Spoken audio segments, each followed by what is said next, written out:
मुलं ही देवाघरची फुलं असं आपण म्हणतो, पण काही आईवडिलांना ही फुलं सांभाळताना असंख्य अडचणींचा सामना करावा लागतो। वरळीत राहणाऱ्या परब कुटुंबाचीच ही कर्मकहाणी। देवानं शरीर तर दिलं, पण शरीरावर नियंत्रण ठेवणारा मेंदूच निकामी असेल तर? खोलीत राहणारं हे परब कुटुंब। सेजल 2 वर्षांची असताना तिला ताप आला आणि ताप मेंदूत गेला। त्या तापात तिचा मेंदू इतका डॅमेज झाला की आता तो कामच करत नाही। या आजाराला पोस्ट एन्सेफेलायटिस सिक्वेली असं म्हणतात। सेजल चालू शकत नाही, बोलू शकत नाही, ती एका ठिकाणी स्थिर बसूही शकत नाही। तिच्या शरीराची वाढ होतीये, मात्र मेंदू निकामी झाल्यामुळे तिच्या काहीच लक्षात राहत नाही। तिचा IQ इतका कमी आहे की स्पेशल मुलांच्या शाळेतही तिला प्रवेश मिळू शकत नाही।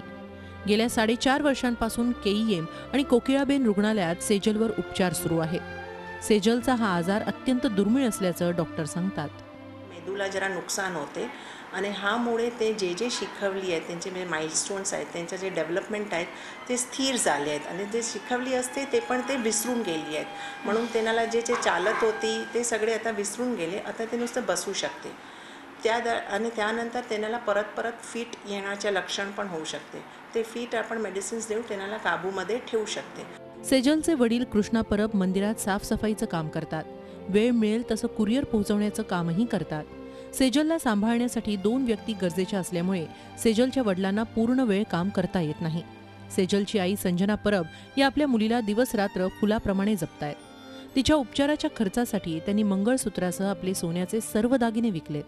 काही दिवसांतच सेजलची ट्रीटमेंट पुण्याच्या ससून हॉस्पिटलमध्ये सुरू होणार आहे, पण तिच्या उपचारासाठी लागणारे पैसे परब कुटुंबियांकडे नाहीत। त्यामुळे ते आता मदतीची मागणी करतायत।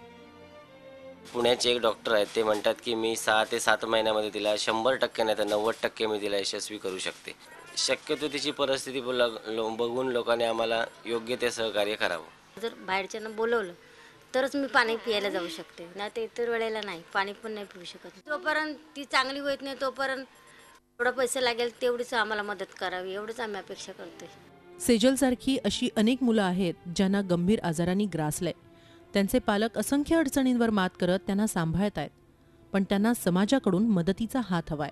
तुम्ही कराल सेजलला मदत? दीपाली जगताप पाटील, झी मीडिया, मुंबई। झी 24 तास रहा एक पाऊल पुढे।